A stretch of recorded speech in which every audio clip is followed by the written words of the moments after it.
Good afternoon, ladies and gentlemen. If I may, I would like to ask you to please now make sure that your mobile telephones are switched off. Excellencies, distinguished guests, ladies and gentlemen, it gives me great pleasure to welcome you here today on this very special occasion. Today, the degree of Master of Business Administration will be conferred upon the International MBA class of 2012-2013. Ladies and gentlemen, I would like to ask you to please stand for the arrival of the graduating class. Ladies and gentlemen, the graduating class.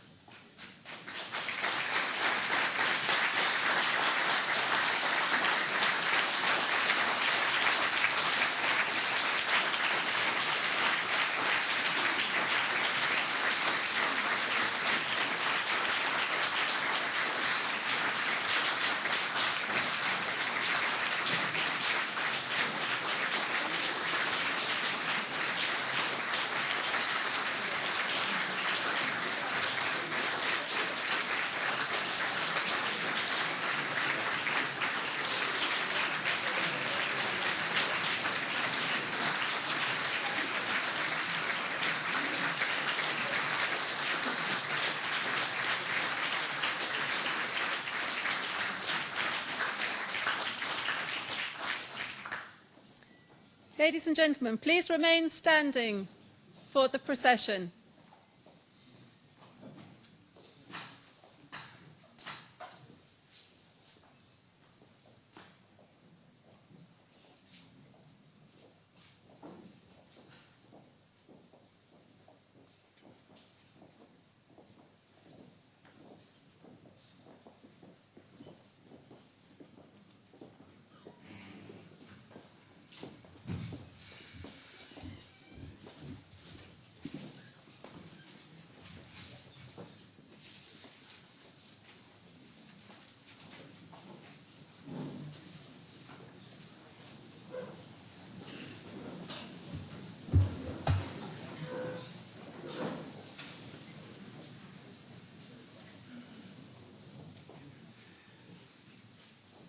Members of the Assembly of Professors, graduating class, distinguished guests, ladies and gentlemen, may I please have your attention for the welcome and opening remarks by the Dean of Nyenrode Business Universiteit, Professor Dr. Leen Pape.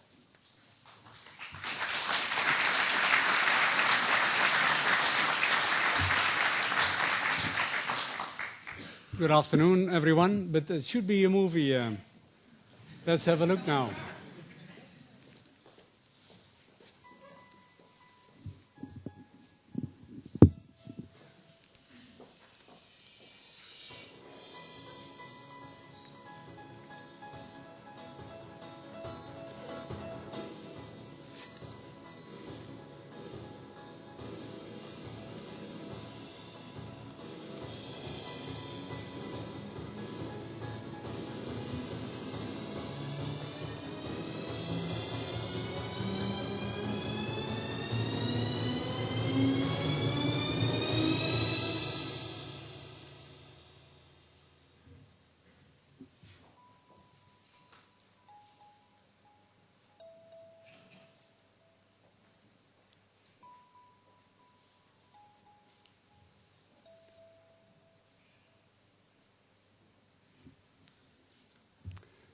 Thank you, Xiaoxing. Dear distinguished guests, family, relatives, friends, and foremost, of course, the graduates of the International MBA 2012-2013. This little movie is brand new. We have shown it last week for the first time at the opening of the academic year. I hope you like it. And especially there are a few words that I am going to use in my welcoming words. I congratulate you with the graduation, and it has been, I guess, an intensive and challenging program. And I truly hope that the program is going to be a reward for life for all of you. And in this little movie, you saw the words, "Welcome home," at the end of the movie. And it might be a bit strange that since you haven't left yet, already being welcomed home, that's a bit strange. Nonetheless, the meaning is very clear. You are now a true Nyenrodian, and as of now, as of today, you will always be part of the global community of Nyenrodians worldwide. And the community is the solution to everything. Those are not my words, they are from Margaret Wheatley, and that's a world-renowned leadership expert. And I would like to use her words and use it for my final, and I believe it's also my first lecture to you. She says the following, more or less. We are all subject to two seemingly conflicting forces. The absolute need for individual freedom and the unequivocal need for relationships. Life's first imperative is that it must be free to create itself. And this freedom is much part of life, and so much that two Chilean biologists, Maturana and Varela, advise that we can never direct a living system. We can only hope to get its attention. And life accepts only partners, not bosses. And please keep that in mind for the remainder of your career. And self-determination is its very root of being. Life's second great imperative propels individuals out from themselves to search for community. And life is a system seeking, and there is a need to be connected to others. And one cannot exist without the other. It is only in relationship that one can fully be oneself. And this instinct of community is everywhere in life. And the community provides a level of stability and protection that is not available when individuals are isolated. And new capacities emerge in individuals and the community overall. And members develop new talents and new abilities as they work out relationships with others. Both individuals and systems grow in skill and complexity. And communities thereby increase the capacity and complexity of life over time. And in today's world, most communities form around specific standards, doctrines, and traditions. Instead of honoring the individual as a unique contributor to the capability of the community, instead of recognizing the community's need for diverse gifts, individuals are required to conform, to obey, and to serve the greater good of the community. And inclusion exacts a high price, that of our individual self-expression. And with the loss of personal autonomy, diversity not only disappears, it also becomes a major management problem. And the community spends more and more energy on new ways to exert control over individuals through endlessly proliferating policies, standards, and doctrines. And the price communities pay for this conformity is exhausting, and for its members it might be literally deadly. And life requires the honoring of its two great needs and not just one. And in seeking to be a community member, we cannot truly abandon our need for self-expression. And in human communities, the conditions of freedom and connectedness are kept vibrant by focusing on what is going on in the heart of the community rather than being fixated of the forms and structures of the community. What called us together? What did we believe was possible together that was not possible alone? What did we hope to bring forth by linking with others? And these questions invite in both our individuality and our desire for relationships. And if we stay with these questions and don't try to structure relationships through policies and doctrines, we can create communities that thrive in the paradox. Belonging together is defined by a shared sense of purpose, not by shared beliefs about specific behaviors. And the call of that purpose attracts individuals, but does not require them to shed their uniqueness. Staying centered on what the work is together, rather than on single identities, transforms the tension of belonging and individuality into energetic and resilient communities. Now, as IMBA International MBA graduates, you will hopefully proceed with your careers, and I truly wish that they may be prosperous. But keep in mind that you are, as a leader, bound to honor the right for self-expression of your employees and colleagues. And honoring this right will foster the capabilities of your organization. If you then will be able to create a sense of purpose, that will further the sense of belonging and strengthen the community and make it more resilient and enhance its performance. The sustainability and foremost, I would say, the joy and the proudness of all its members. The future license to operate for any business is finding solutions for problems society face. Finding solutions will be possible by using the power of the community. Again, that is only possible if you really see, and I mean really see, the individual in each and every one of your employees and trust it to your leadership. Therefore, lead by example, and while you lead, listen carefully to your people.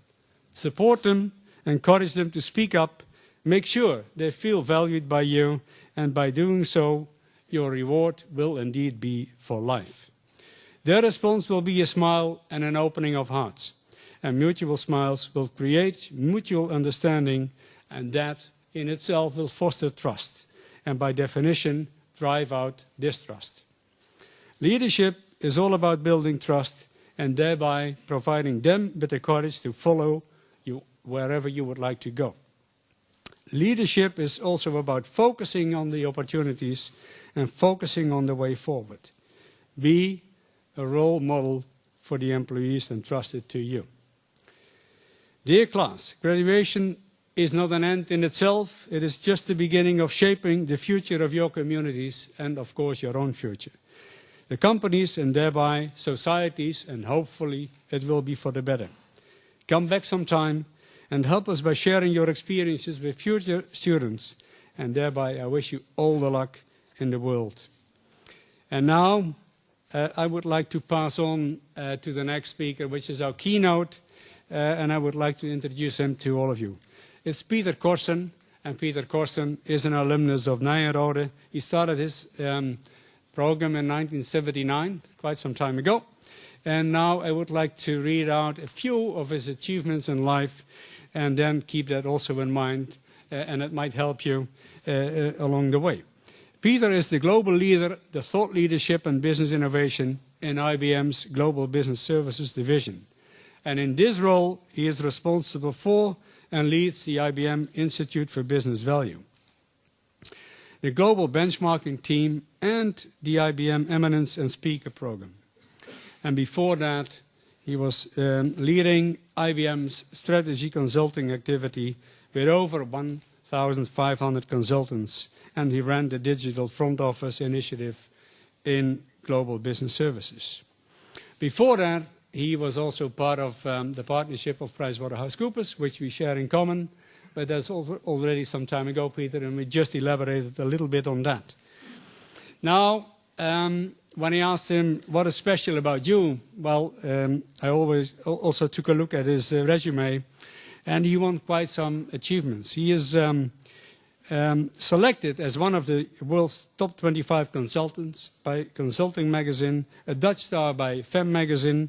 He won the In-Company Award for the Best Management and Organization Consulting Organization, and he also achieved IBM's most prestigious award in 2007, which is the IBM Global Golden Circle.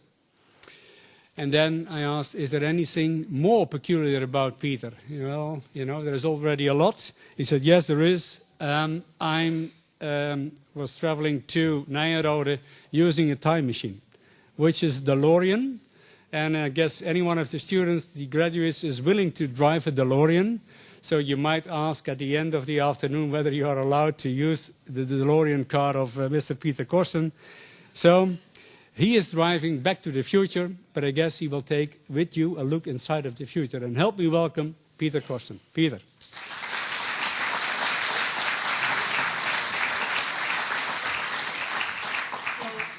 Thank you very much, Neen.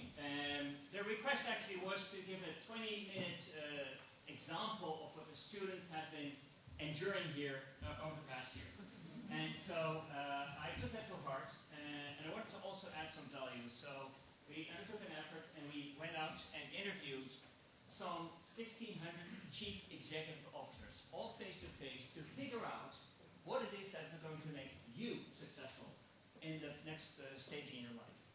So what we did is, this is part of a series that IBM does. We want to better understand what makes managers tick, and in particular, what makes outperformers outperform. So over the past 8 years or so, we've interviewed a total of 18,000 people, all face-to-face, in their office for 1 hour, to figure out, what works, what doesn't work, and things like that, across functions. Chief executive officers, chief information officers, chief financial officers, marketing, supply chain, and of course, human resource officers. And in that, we wanted to, as I said, figure out what makes an outperformer outperform. And then you first have to find out, what is an outperformer? Our definition is, an outperformer is a chief executive that runs a company that over a period of 3 years is substantially better in both profit growth as well as in revenue growth than peers in his or her industry. An underperformer is exactly the reverse. They are underscoring on both accounts. They have lower profitability and lower growth. And then we're going to compare, what makes the outperformer outperform. We've asked about 20 questions in depth and a lot of open responses, and had some 126 attributes by which we could compare.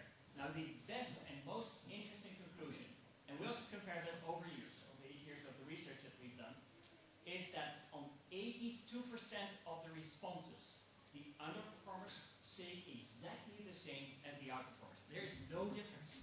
They think the same, they perceive the world the same. So what's the biggest conclusion that you can draw from this research? It is not about what you think or what you say, but it is about what you do that makes a difference. To figure out a strategy to get it all done. And Lane has said it so well a moment ago. He said, good leadership is about trust. It is, are you able to get your team to work at speed in the direction that you set out for them? But setting out a direction and not having the team follow you is useless. So here we come with lesson 1, flawless execution, stop talking, get doing. So that's lesson 1 for today, for you to take home. And that's true not only, for you as a manager, but it's pretty much true throughout life in many things. And, doing is worth much more than actually thinking about it. So the second thing we asked, and we always ask chief executives, as well as the other executives, by the way, what will shape the future of your organization? And as you can see, we have a number of factors. Now, chief executives are pretty rational people. So in the bottom category here, over the years, and actually, as a pre-announcement, a month from now, on the 10th of October, I will announce in Singapore the next iteration of the study where we interviewed 4,100 C-suite members, so all the functions together. And I cannot reveal the results yet, but I promise they're going to be interesting. I actually just completed the copy yesterday evening, and the book is going to be printed 85,000 times in the first run, so that's already quite a lot.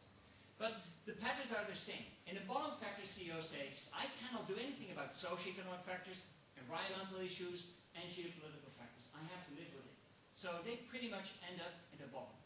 Then there's a middle category that maybe you can help influence through politics or things like that. And macroeconomic factors, it's something you have to live with, and that rises and falls as the economy goes. Regulatory concerns and globalization. So what then are the factors that CEOs believe influence from outside their company the most? First off, it used to be market factors. And as you can see now, if you see 2010, still people were living in a world where there was some market happening. But with all the deep interventions that governments have done, I mean, in this country, we live in a poor state where 3 banks are not banks anymore, they're government employees. They pretend they're not. They're not paid as such. They don't know, sometimes they behave as such. I wish they would. Same for car companies in America, and so on and so forth. So this is immediately reflected in our research. There is less competition and it behaves in a different way. There's more regulation, there's more intervention. Then the second factor, people skills. With one strange aberration, we haven't been able to really figure out why. People is always important. Because without people you cannot do much. So what then is this missing factor? And there's no manipulation. We asked the same question at the same point in time in the questionnaire, the first question we asked, with exactly the same options and methodology. It was number 6, became number 3 and 3, number 2, it's now number 1. That is, believe it or not, technology. If I say technology, it's not only information technology, but it's also other technologies, nanotechnology or biotechnology and things like that. But chief executives see that technology is upsetting business models, completely changing how organizations work. And to illustrate that further, back to the theme of underperformers versus outperformers, we see that outperformers are almost twice as good as getting the technology relevant to them and their business model into their company. If you do not get the technology working to your advantage, whatever the technology may be, you're going to have a hard time catching up and even surviving as a company.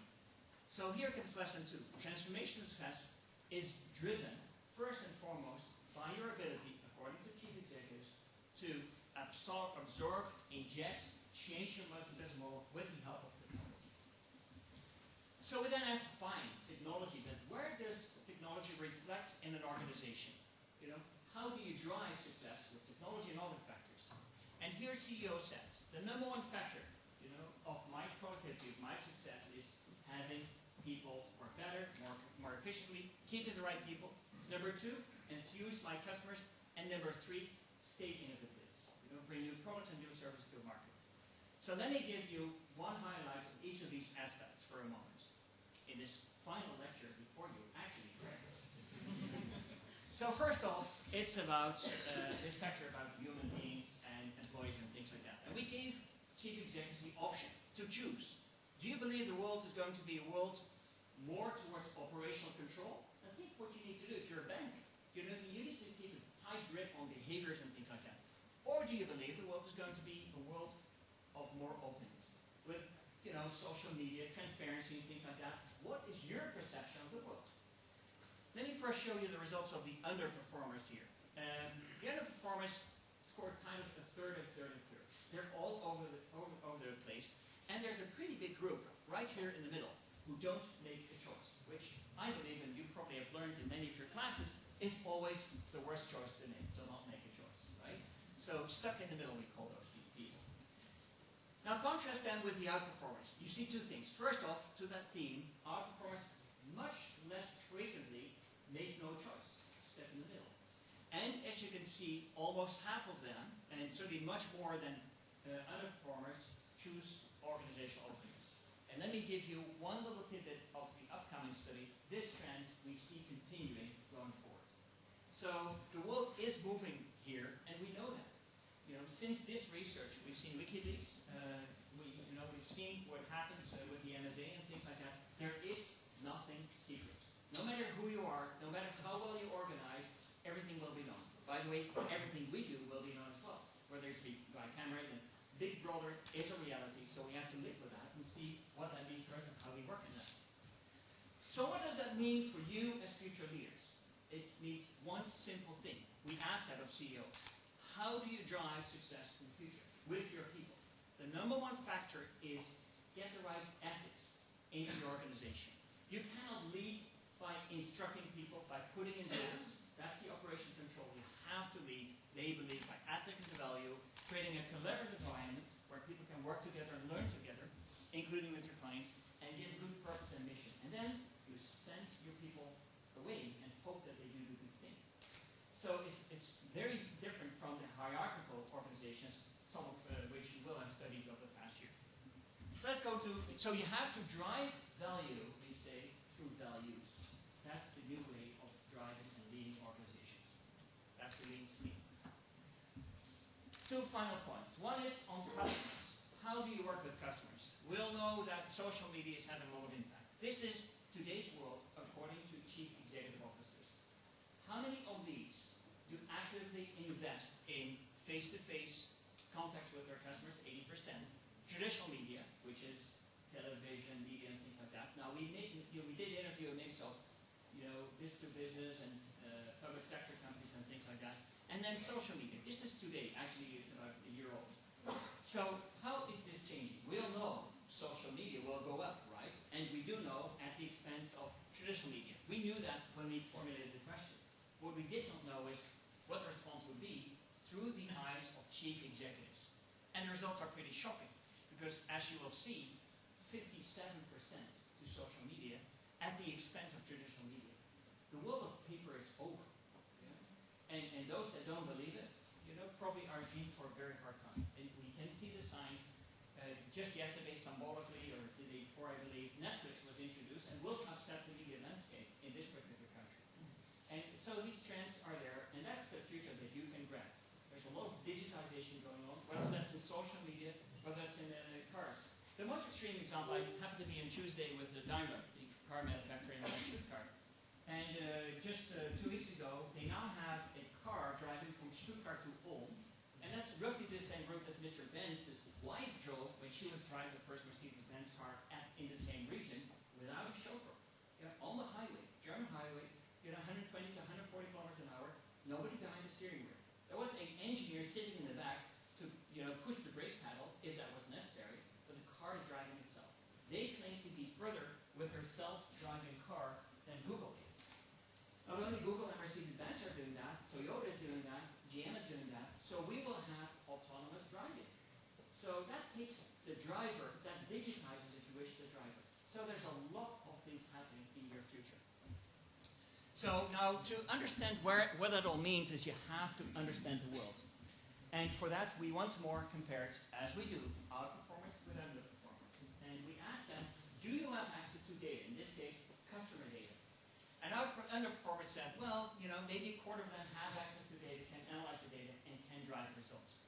Well, here we go. The outperformers. Look at that.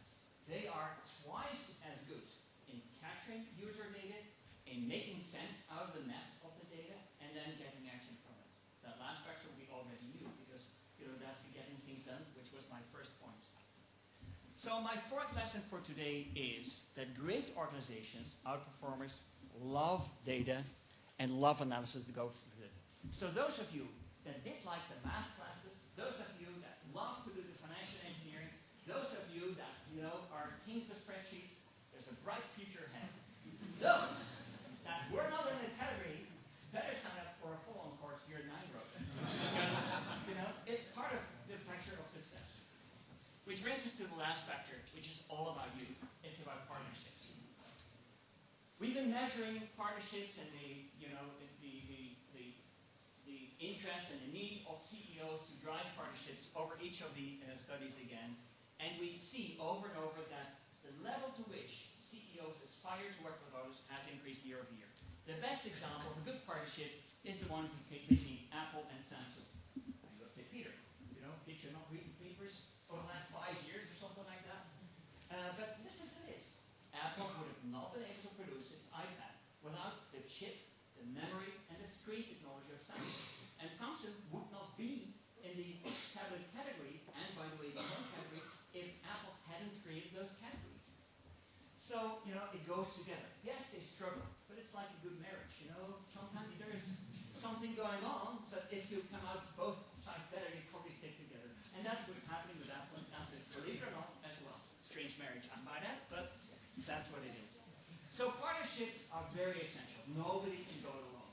And that's very much a business we're in. When I started at IBM 10 years ago, we were 220,000 people. We're now 440,000 people. We doubled the size of our company. And, we do that mainly through extensive partnerships and enormous networking with all kinds of companies where we do some things for them and they do some things in return, and very complex.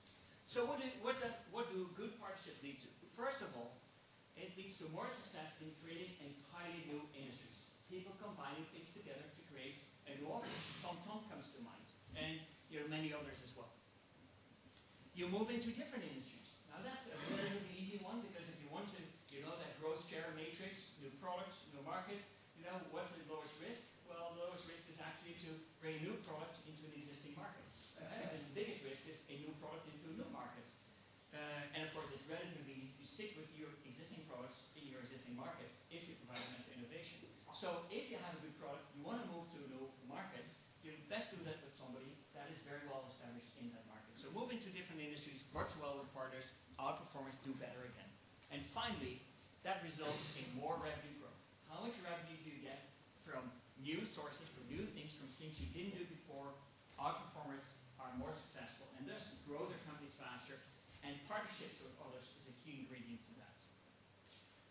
So, it was already said by Lane, you're now part of the family of Nyenrodians. You will get the alumni booklet. I use it actively, regularly. We have tens of thousands of people there now. And it doesn't matter whether it's a BBA candidate from as early as 1946, some of them are still around, believe it or not, or, you know, a fellow who just attended for a week at an exec program. The names are there, and they typically, you know, share with you a very nice emotion about having been here on the campus and having learned the things that they learned. So I would say, you know, part of that partnership lesson is networking. So with that, I'd like to complete my little lecture here. I've given a flavor to all of those that weren't here, who are now completely jealous and want to sign up for the program immediately, I know. And I do a bad job at teaching, by the way, so that you know. So what they've had is like much better. And with that, I'd like to say it's time to go on. And I would now say, keep calm and graduate.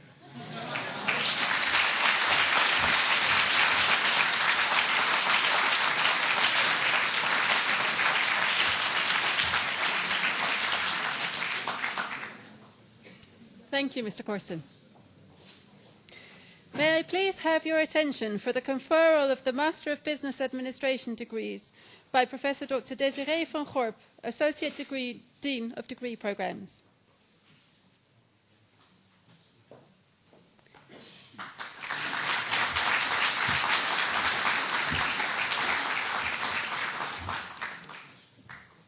Graduating class, will the first row please rise?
Carl Akoladze, Ghana.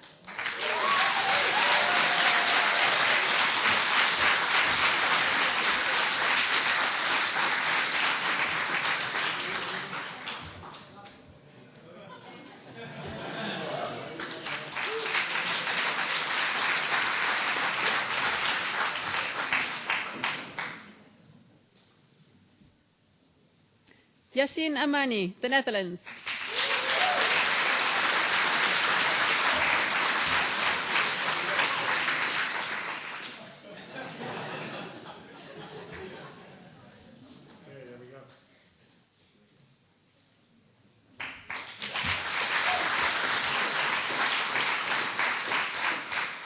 Vinod Arumugan, India.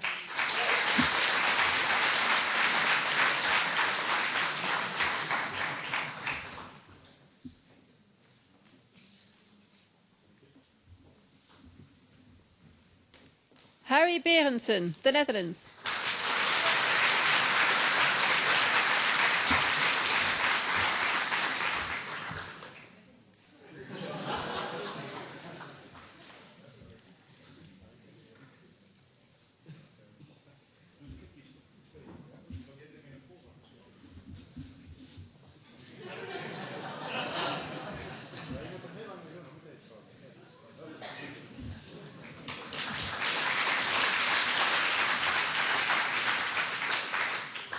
Andrea Pulisaki, Romania.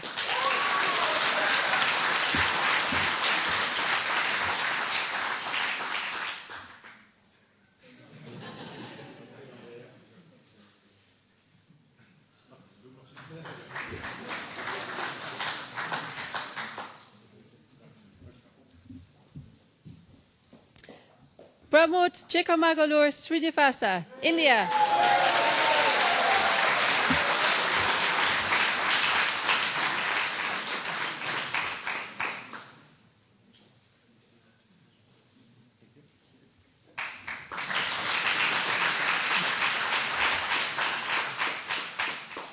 Gintare Galvanauskaite, Lithuania.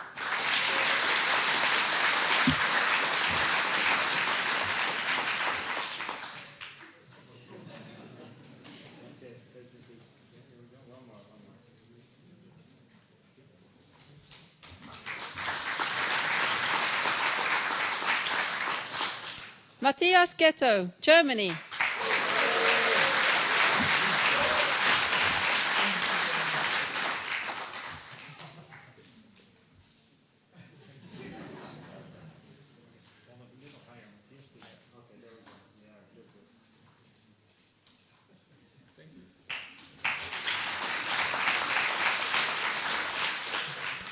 Maxine Guo, China.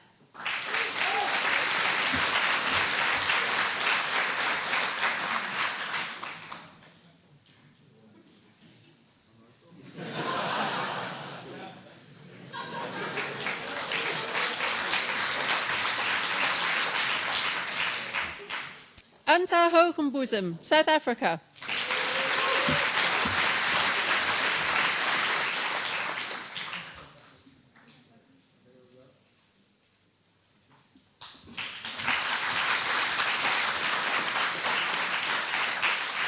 Will the second row please rise?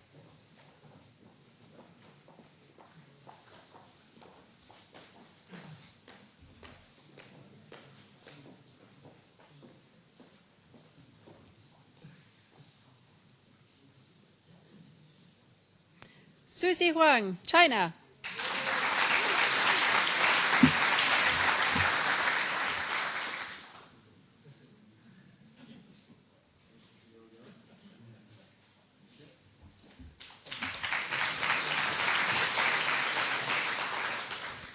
John Smith Kandavali, India.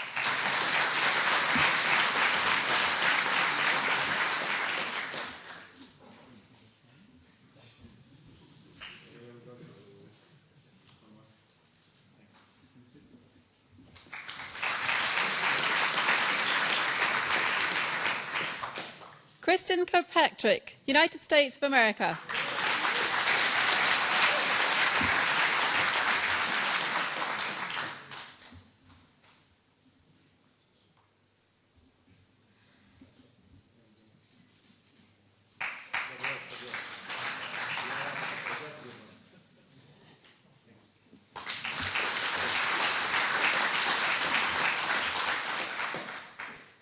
Jyotibakjira Kosa, Ethiopia.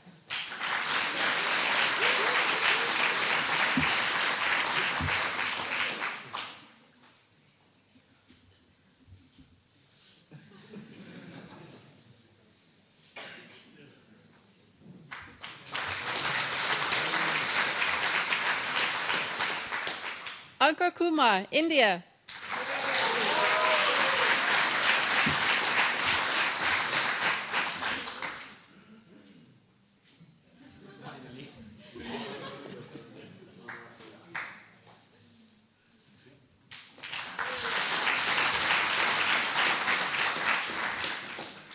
Olga Liash, Ukraine.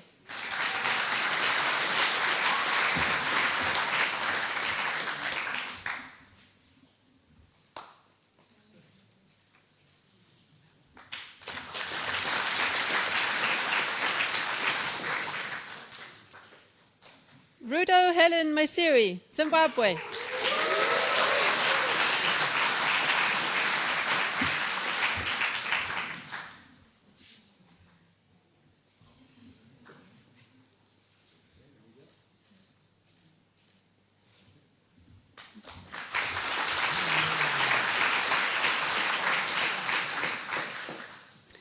Tim Masajcik, the Netherlands.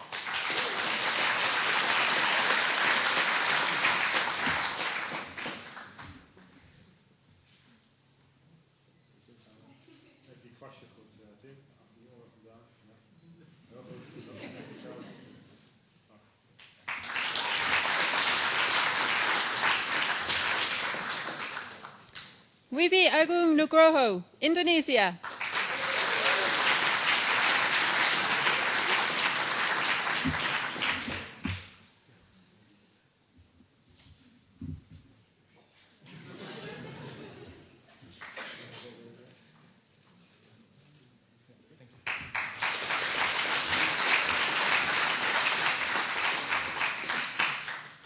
Chiharu Oyama, Japan.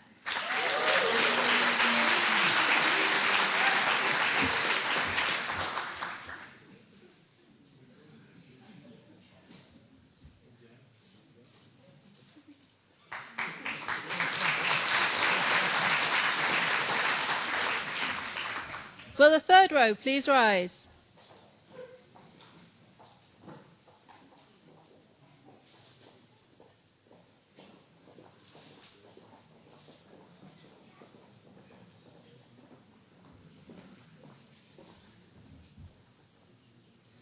Andrea Papagiuk, Romania.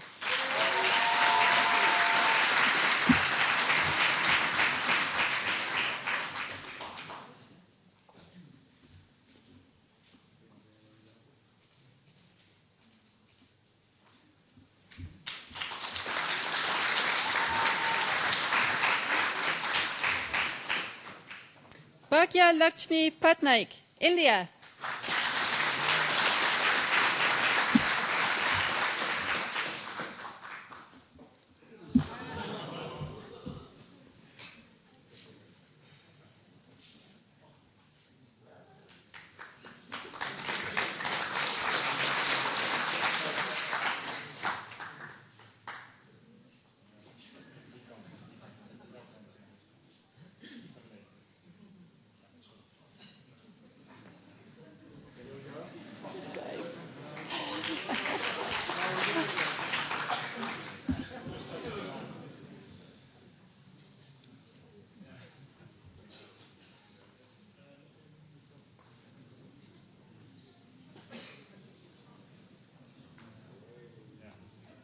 That's better. That's much better. Version in front? Yeah. Okay, thank you very much. That's a good one.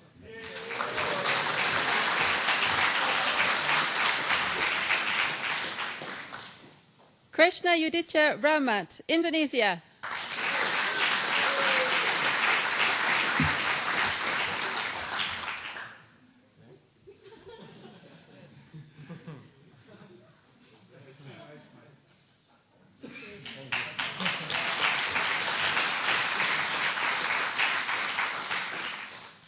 May Salame, Syria.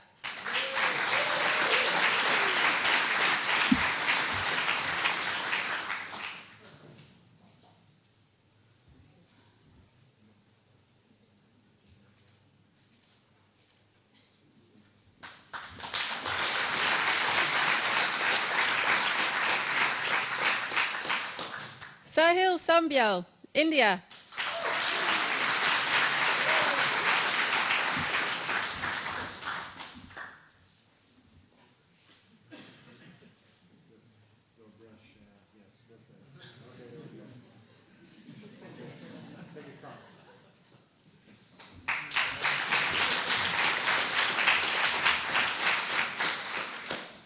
Ayako Sawada, Japan.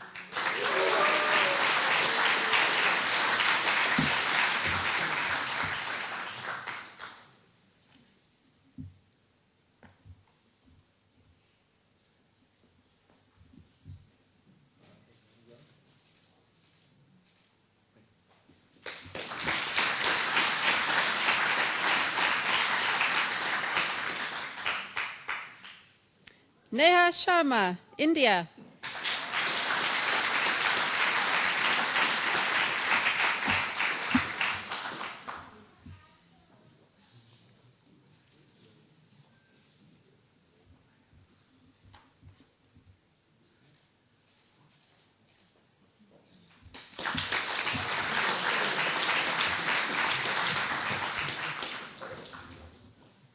Peter Simons, the Netherlands.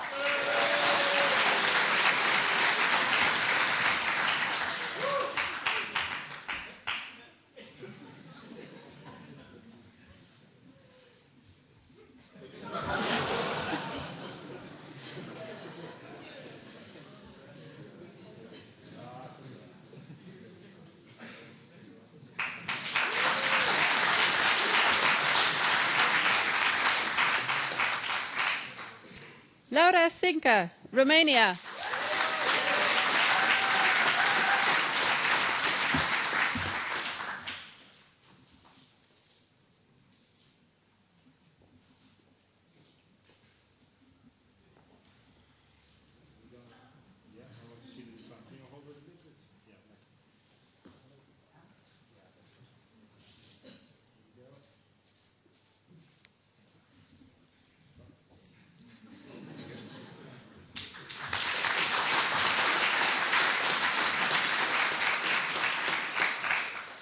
Daria Sirenko, Russia.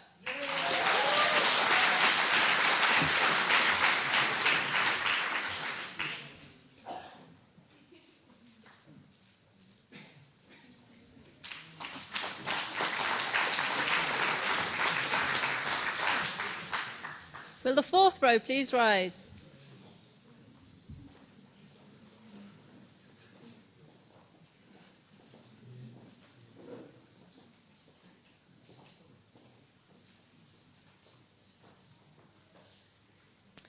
George Spernjak, Serbia.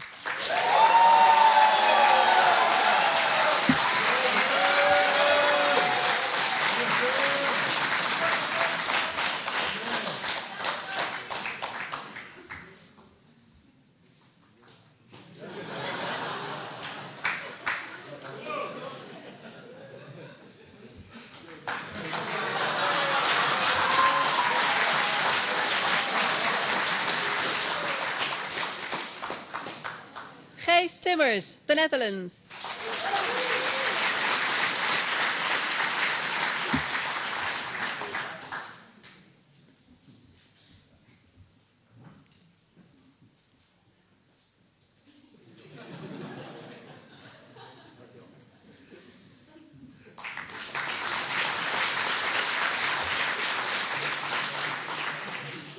Bart van Lijsebeth, Belgium.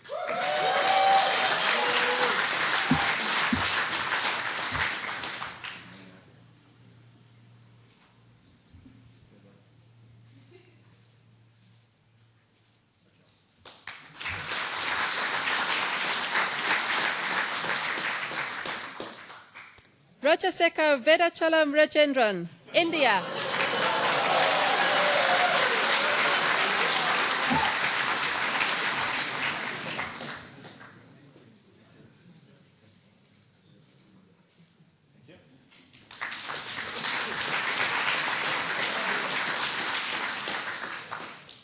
Annewil de Vries, the Netherlands.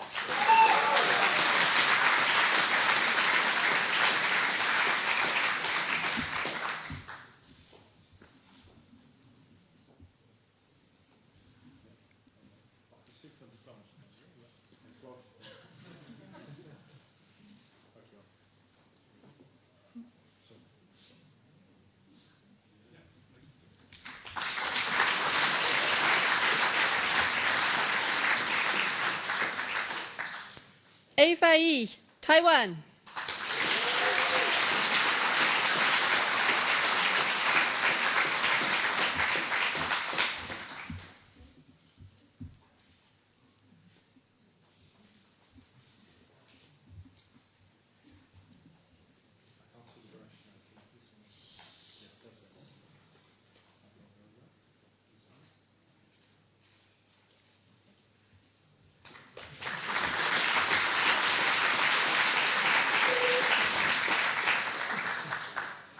Kyle Yu, Taiwan.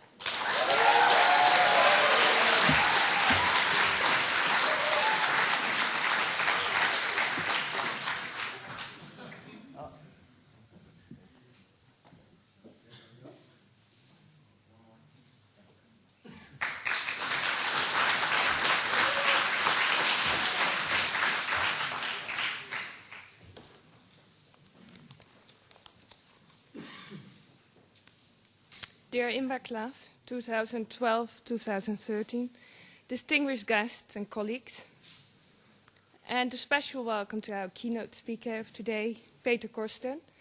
And he's our guest speaker for good reason, of course, and Leen Paap has elaborated already on it. But apart from being a alum for this institute and being a guest speaker, so we thought one guest lecture, and he thought very naive, one guest lecture would do it. But of course, this group seduced him into a whole course on marketing strategy, and he did it. And that's this group.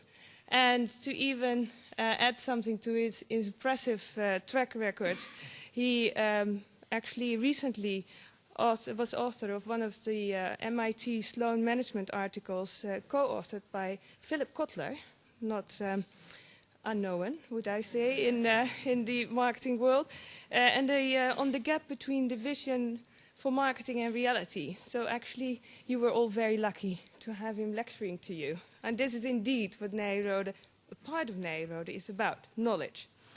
Ladies and gentlemen, this graduation was planned well in advance, even prior to our beloved students still entered our campus about a year ago, far ahead. And yet, it's a miracle that we sit here today at this hour for this graduation. Yes, you hear it right. It's a miracle. That it's not postponed. The question is, why? Did they not perform well in the program? Yes, they did. So, can't be the reason. Did we eat the wrong food during last night's graduation dinner and collectively fell ill? No, in fact, we had a lovely evening last night with the most elegant IMBA students I've ever seen. And if I'd not known better, I would have thought it's a catwalk instead of a graduation dinner with excellent food and even better company. So that can't be the reason either. Then what is the reason for almost postponing today's graduation? And now there are at least 38 of you in this room who know the answer, and let me reveal it for our other guests. The very reason lies in the incredible negotiation skills of this group and them gluing together from almost the minute they entered our estate. So perhaps we have to adapt your presentation and add negotiation skills to the outperformers. Dear family and friends of our beloved IMBA 2012 and 2013 class, it's only 12 months ago that your loved ones came here on our campus to do their MBA with us. They trusted 12 months of their precious lives into our hands to walk a new road. Because that's what Nyenrode originally stands for, new road. And we are grateful that you, as a family, friend, were supporting our MBAers to walk that new road. The International MBA program is one of our flagship programs, and it takes a group like this to show what the Nyenrode brand stands for and what it really is made of. Students who strive for academic excellence, while at the same time keeping an eye on the environment they live, work and study. And I can tell you that many have helped each other throughout the year to arrive where we are today, their graduation. And it's impressive how people stood for each other, for better and for worse, at all times, no matter at what hour of the day, till the very last part of the program. Knowing already your own grade for your final project, not hesitate to spend another night with a team that had to present next day. This is what we at Nyenrode refer to as stewardship. You have every reason to be proud of them, just as we are proud of them, because they are the embodiment of the Nyenrode experience. So today we're not just celebrating their graduation, but also the fact that you have them back. And on behalf of Nyenrode, I would like to thank you all for supporting our IMBA students while they spent a very intensive year with us. To you, family and friends of our students, we extend our hospitality and we hope you enjoy your stay on our campus and hopefully you'll be back in the future. Dear IMBA students, You came to Nyenrode with a pocket full of dreams. Right from the beginning, you were an intense group. All 38 of you wanted to get the most out of their MBA. No time to lose, no minute to waste. The group preparing for the first Meet the CEO session for CEO Ronald Kahl at Coolcat set the bar highest ever for a first presentation, and that became the quality standard and stamp for all the Meet the CEO sessions after. With companies such as IBM, Mindtree, Microsoft, Capgemini, Springer, Acmea, CGI Logica, Philips, Bavaria, Bergman Clinics, Adidas. Presenting at DSM resulted in 5 placements for your final projects. At TMF, one of you secured a final project, and during his defense about a week ago, he was offered a job. You swept the CEO of Tata Consultancy Services off his feet almost 2 weeks ago when he was granted an honorary doctorate at this institute, and you interacted with him in a unique way, which I'm sure he will never forget, your last Meet the CEO session. You stood as one group. When needed, embraced diversity at the same time to inspire people around you. You lived and shared the Nyenrode experience with as many people as you could. You took the lead when appropriate. You served others when needed. Servant leadership is one of your other features as a group and as individuals. You experienced Nyenrode's entrepreneurial spirit, combined it with our strong ties with the business community, which has been the foundation of our success, and you actually knew how to take advantage of it and to really use it. Our founding fathers are some of the crown jewels of our national economy, and most importantly, we have learned to listen like you did, and you also talked a lot, to small, medium-sized enterprises and large companies, and together with our students and alumni, they are our treasures. You showed true creative and innovative colors in the course Information and Innovation, empowered by Capgemini and especially Bas Rookhuizen, Bernard Helders and Jeroen Versteeg. You went into many companies, worked hard for months, interacted with them to achieve the best results, and some of your work has been implemented by now. You were walking new roads together with these companies, and entrepreneurship seems to be in your DNA. The latter is also reflected in the fact that quite a number of you in your midst is taking the entrepreneurial path of setting up your own business, even during your studies, and from chocolate to consultancy. What a mixture. In fact, it's all of you that will walk these new roads and inspire others to cooperate with people across geography, religion, nationality, language. And this year you worked intensively together in a melt pot of cultures here on campus. Not always easy, but always rewarding. As you have learned as much from your fellow students as you have learned from the professors who were teaching you. And the latter, I would like to thank my colleagues who have been teaching you in this beautiful program to these beautiful students. Dear IMBAers, you were not alone when walking this road. You had a professional team supporting you, and I would like to thank this great team of people who supported you the past 12 months. Miss MBA, Chao Ching,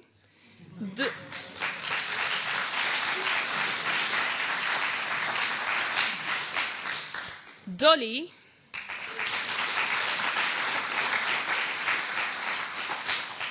Dixon, who is not here, but who for sure would love to be here, Luz, who is not here because she got a baby, Victoria, who is here, Marika, who is not here, but I'm sure she would have loved to be here, Javier,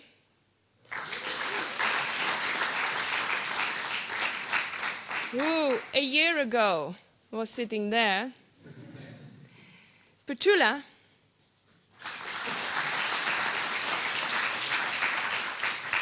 Shamin, Dildo, May and Robert Jan, who are not here, and Catherine, to many of you important because of scholarships. For me personally, it was wonderful to have you around. I still remember September 14 last year. You just entered campus and you attended my inaugural lecture. And you had your first Meet the CEO session that day with Subrata Bakchi of Mindtree. And as I have been reading in your papers, that made quite an impression, that first session. Your Nyenrode experience started and you took a fast track in your learning curve in many ways. And I enjoyed very much being part of that. As a program director of the International MBA. And it's with great pleasure that I've handed over this directorship to my distinguished and loving colleague, and I just look for where he is, Chris Donnell.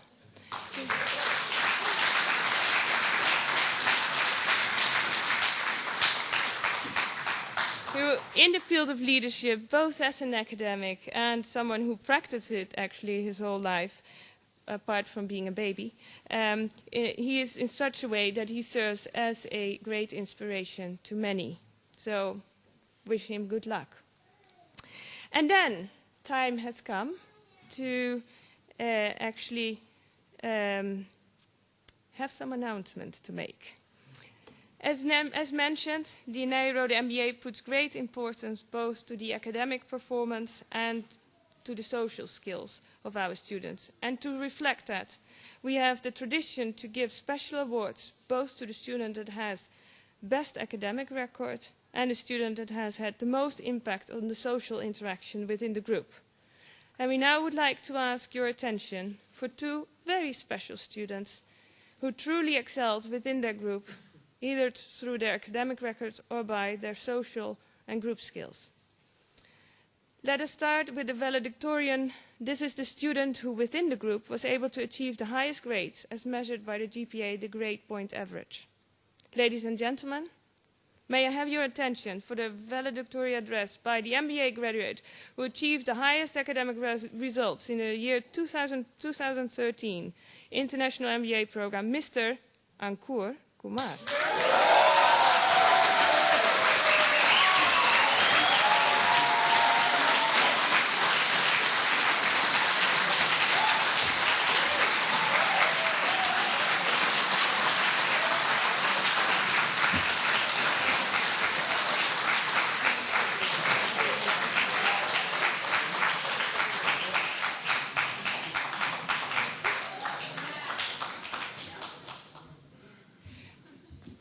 Perhaps you would like to say a few words, Ankur?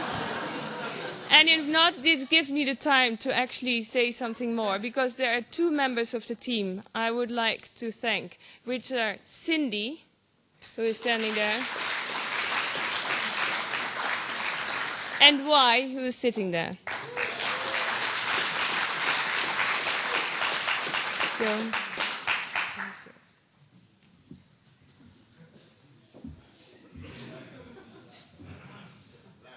well, I cannot hide behind the podium.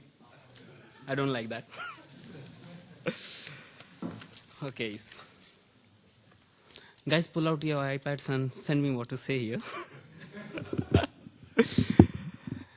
When you really want something, the universe always conspires in your favor, not by me.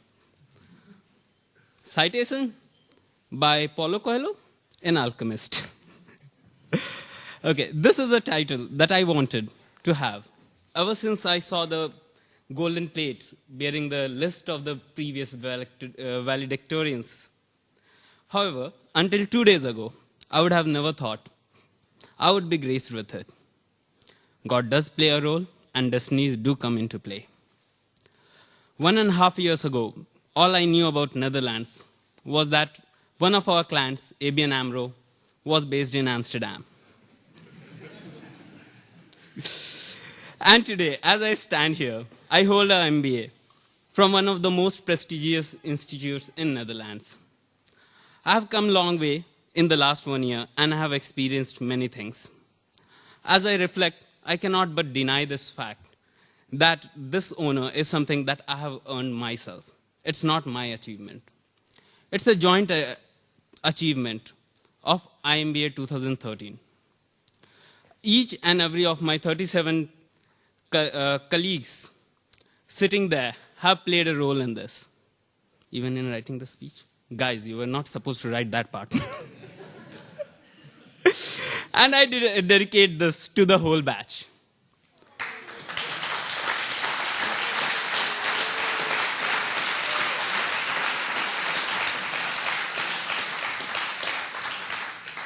Anyways, on a lighter note, I've been asked here to give a speech for a few minutes, and it's an expectation that my speech would change the world. I don't know how. I'll lighten it. Believe me, this would have turned out to be the most difficult one, even as an assignment. Well, let's give it a try. First and foremost, setting the expectations. You know, as MBAs, we have to be technically defendable. I'm not very good orator, and even worse at writing. Now the expectations are set. So please bear with me. Pretend to have a good time for next few minutes, lest this title is taken aback from me. Everyone talks about learning. Don't worry, I'm not going to bore you with that. Let's be entrepreneurial. By that, I mean defy the written rules.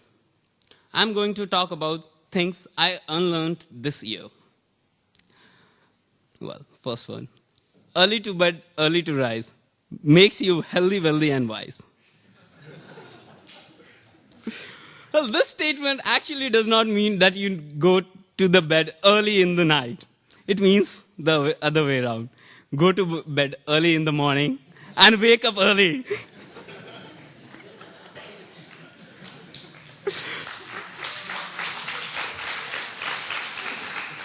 Some lazy guy intentionally misinterpreted it for the world. Okay, next one. Food and sleep are needs. I've seen my friends survive 48 to 60 hours straight in library. Without sleep, coffee does a good enough job. Most probably, it's a conspiracy by the companies controlling bed industry and the food sector. If you're right, other person is wrong. I've learned one thing. There's nothing called a right answer. There are multiple points of views to the same thing, and all of them may be right. Next one, something that I really never thought cannot be true. Legal and ethical are same.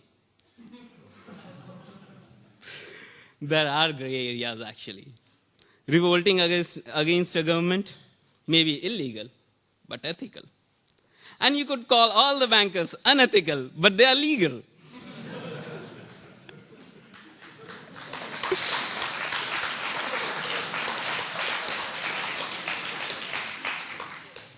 Next one, the most common conception. In an international environment, you need to adapt. Sorry, adaptation is fake, and it doesn't work. It would be like me trying to speak English in Dutch accent. However, I can learn Dutch, and that will be growing into the setting, not adapting. Next one, favorite of all the companies, sustainability. Recent finding, we have to be sustainable. Well, what I have learned, sustainability is about arranging everything in a way that it's abundant and lasts forever. Basically, we are talking about how to keep the current complicated way of living while achieving our ancestral nomadic days when sources of food and energy were unlimited. Enough of learnings. Let's get serious. Someone said education has no weight. I need to find that guy. Just 1 year of education has added 15 kilos to me.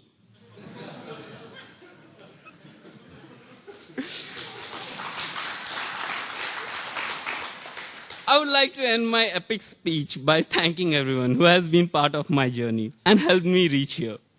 First and foremost, I would like to thank God. Next, I would like to thank one of my best friends who would sermon you after me, for sure. He helped me through ups and downs of the journey. The university and its professors, and all the supporting staff who have given me this platform and honored me. Thank you. TCS for having provided me the platform to reach here. Of course, my family for being supportive, and not to forget, sponsoring my stay here. And by family, I mean somewhere around 50 people. My paternal grandparents, maternal grandparents, paternal uncles, maternal uncles, paternal aunts, maternal aunts. Well, we are 1.3 billion, not without any reasons. And my parents, of course. Last but not least, my friends in India, without whom I would have never reached here. They were the ones who mentored me for the GMAT, shopped and packed my stuff for the college, made sure that I had everything that I would need for the full year. As I exit, I cannot contain my happiness for two reasons. First, I have been honored. And second, I'm sharing the stage with one of my best friends. And of course, it's always an honor and pleasure to be honored by your niece. For those who didn't understand, Desiree calls me uncle sometimes. Thank you.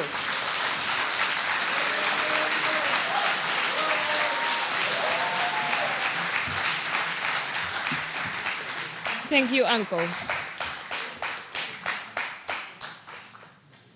So we are family too, Uncle. Graduates, ladies and gentlemen, we now get to the award for the so-called Student of the Year.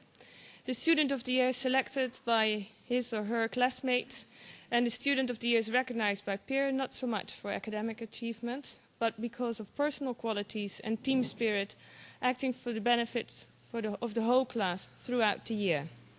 Some quotes of the international MBA students about the elected Student of the Year. He has always had the welfare of our entire class at heart. He was always willing to help and to give an honest opinion. He's a very inspirational person. He's guided me throughout this MBA program in both academic and also personal development. His enthusiasm to participate in all the activities and willingness to share his experience with people around him are the important reason why I chose him. He supported many students during their difficult times. He helped me personally in many of my endeavors, starting from studies to preparing myself for job interviews. Just a few quotes. Ladies and gentlemen, the Student of the Year, Pramod Srinivasa.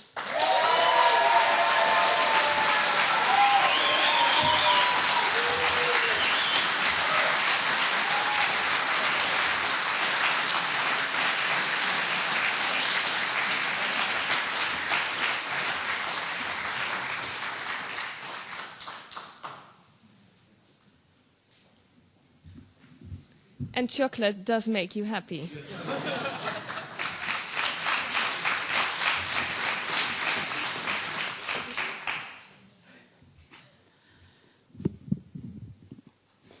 After a year of sitting in class next to Ankur, how could I have let him down on stage?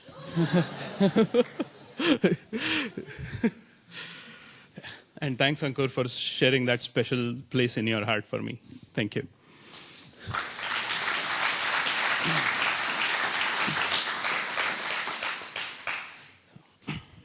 Esteemed members of the procession, my dear professors, all the staff at Nyenrode, family, friends, and last but not the least, my dearest friends, but most of all, you, my dearest friends.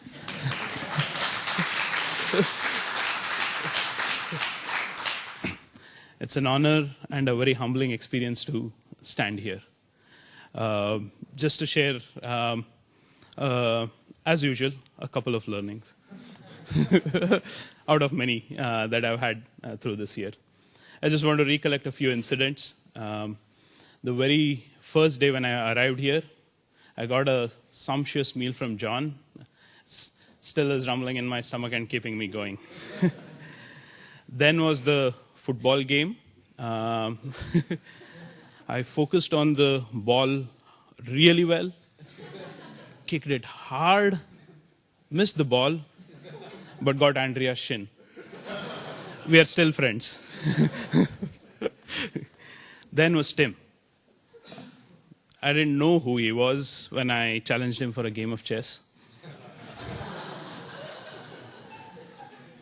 It was like a noose around the neck and 1 millimeter per second getting tighter, tighter, tighter. He beat me black and blue. I've still been practicing. Let me see if I can draw him once. We're still friends, and I admire him really for his skills, analytical and personal.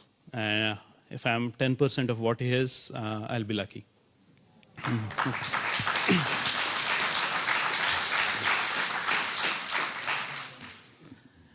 And Ankur, the amount he slept in class, I was even wondering how he would pass his exams, but he had to throw in a surprise here.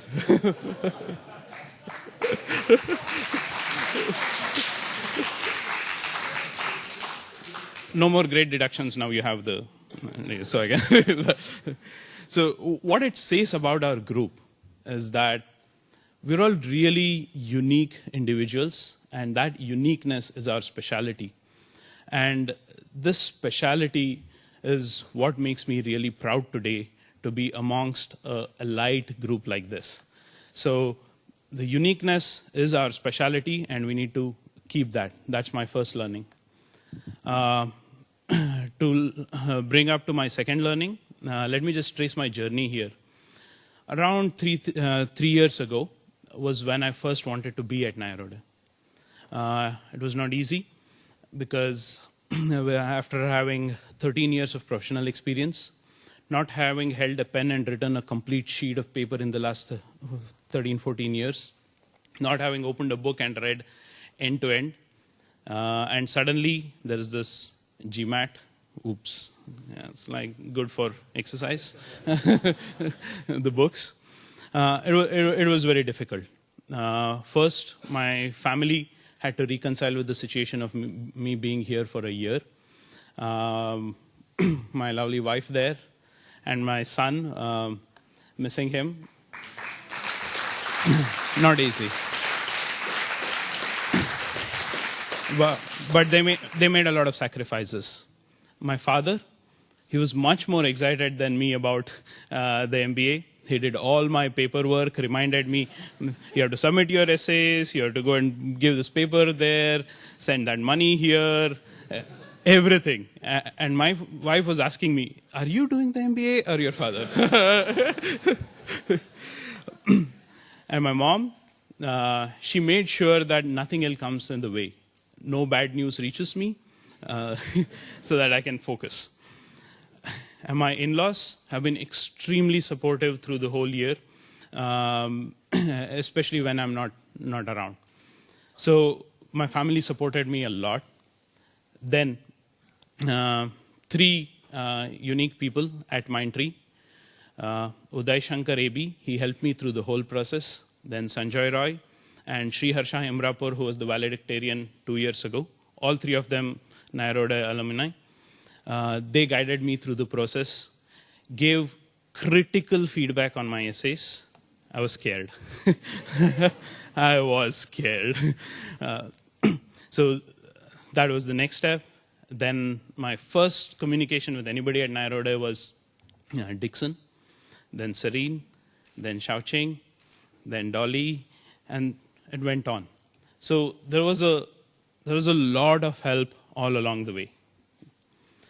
It was very tough, 1 year away from family, especially because my wife has only seen me being away for a maximum of 1 week in the 8 years of our marriage before this. and suddenly a year was not easy. What really helped me through this journey, surprisingly, was love. And this special love came from 19 different countries in the form of 19 lovely ladies and 19 extraordinary gentlemen.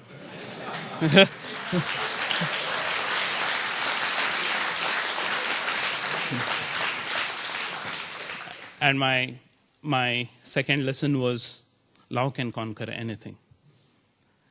And with that, on behalf of my entire family, I would like to thank all of you for having taken the best possible care of me through this year. And I'm honored and blessed. Thank you.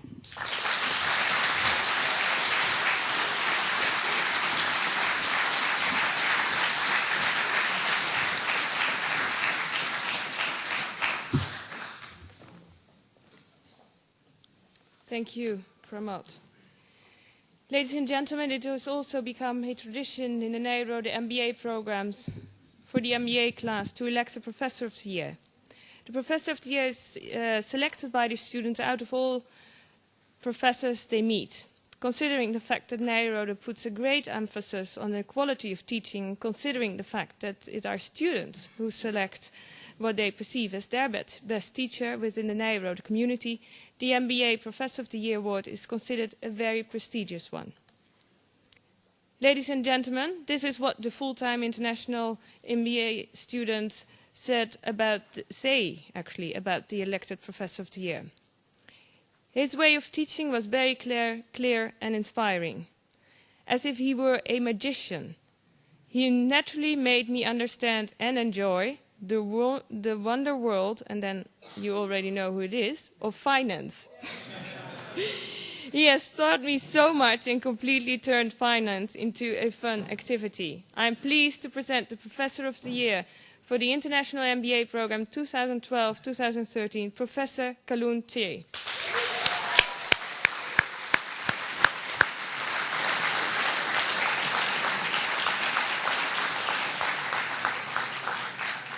No, I'm not Professor Kaloon Che.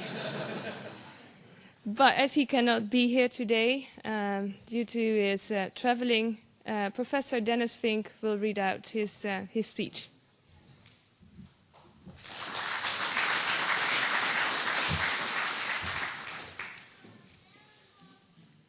Dear students, dear family and friends, of course I'm very sorry to inform you that I'm not Kaloon himself.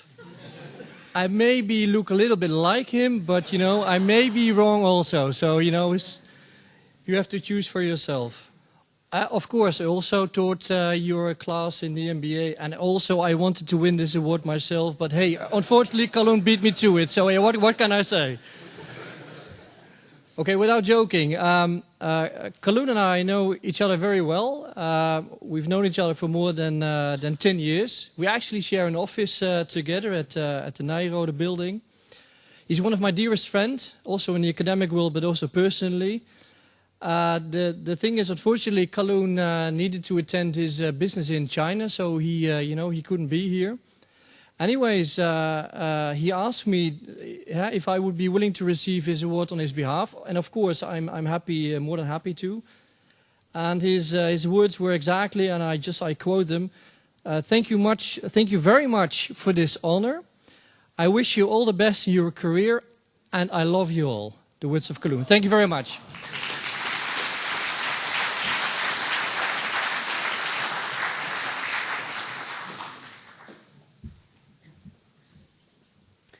Thank you, Professor Fink, on behalf of Kaloon Che. May I please invite our Rector Magnificus, Professor Dr. Misa Jolic, to the stand.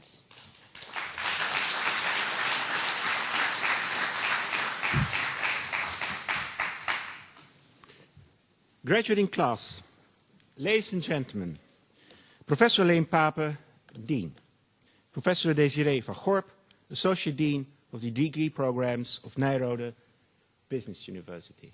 There you are. I hereby confer the Master of Business Administration degree upon the class of 2012-2013.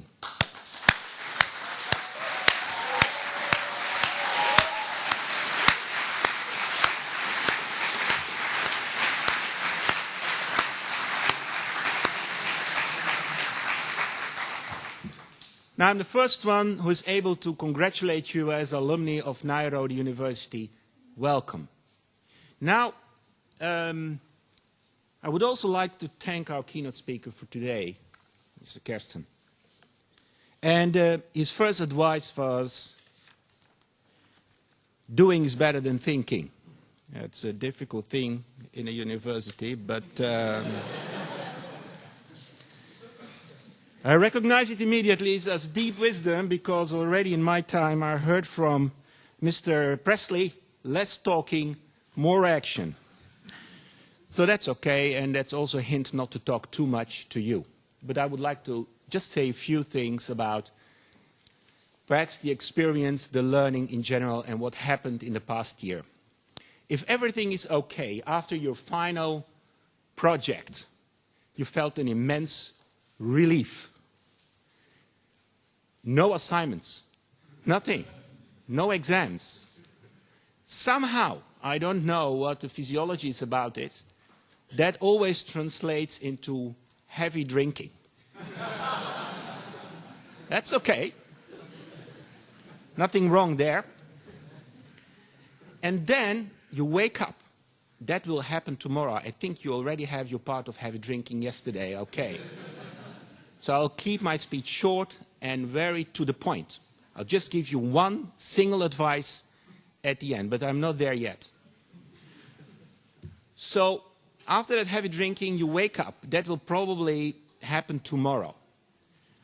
And you will wonder how much time you have. Nothing to do. That's an amazing experience, I can tell you, and I would like to advise you to enjoy it fully. It lasts about a weekend. So. And then it's Monday. And then you think, what happened really?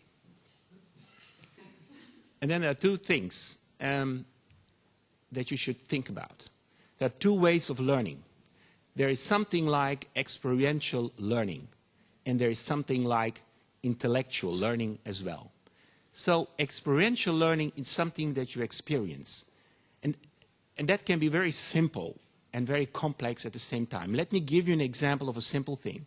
Once I had a cat, and I learned a cat when I played with the keys and it made the sound, I would feed the cat.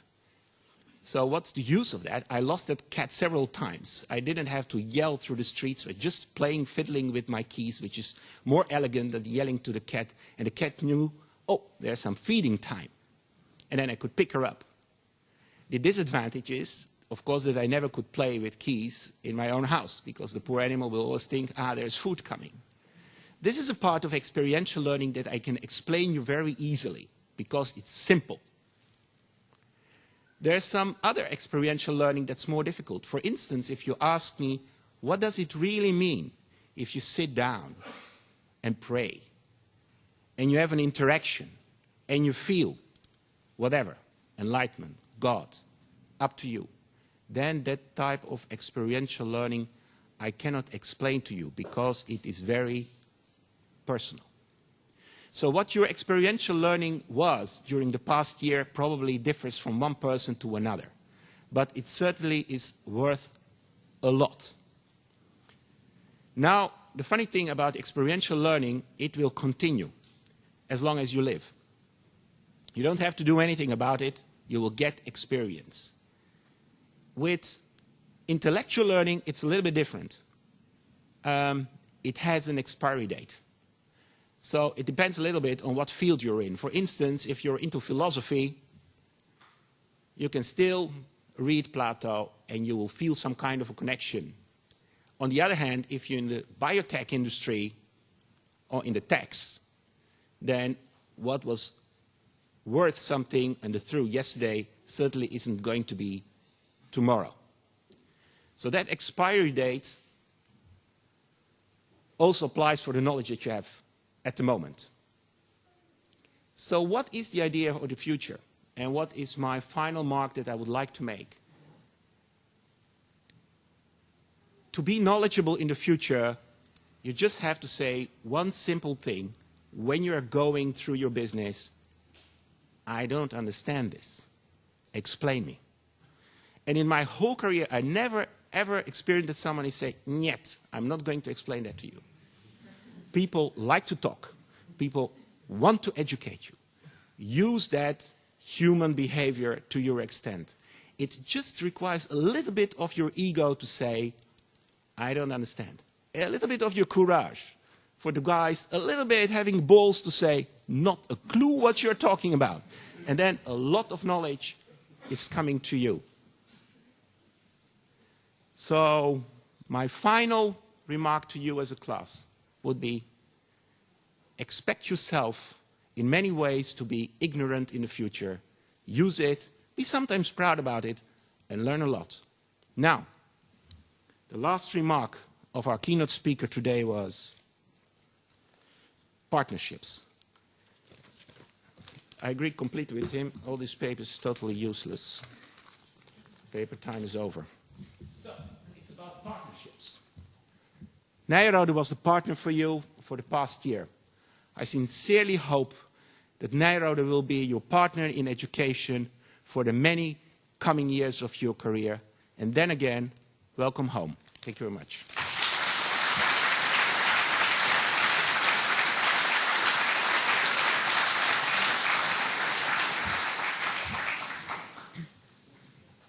Thank you, Professor Drolic. Your Excellencies, members of the Assembly of Professors, graduates, ladies and gentlemen, this concludes the ceremonial part of today's celebrations. We would like to thank you all for being present today to witness this milestone in our graduates' lives. I would kindly ask you at the end of the ceremony to please remain in your seats until the procession and the graduates have left the coach house. The sign to leave will be given after the graduates have left. Ladies and gentlemen, please rise for the procession.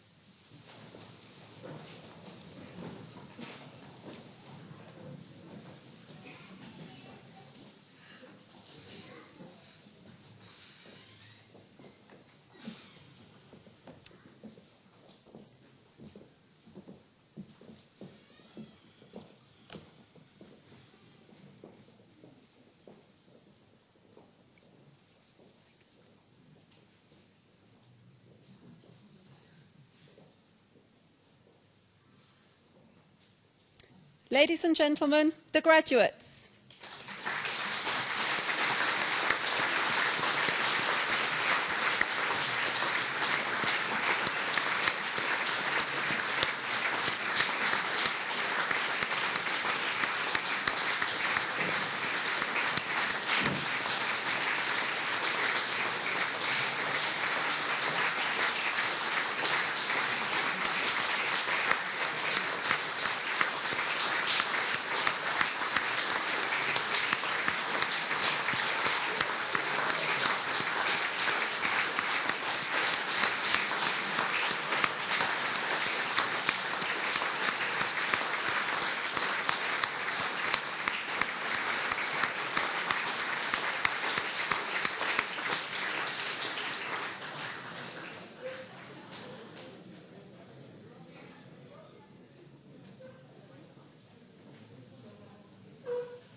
Ladies and gentlemen, as our graduates leave the room, we would like to welcome you for celebratory drinks in the stall of the coach house on your right-hand side. Thank you and good afternoon.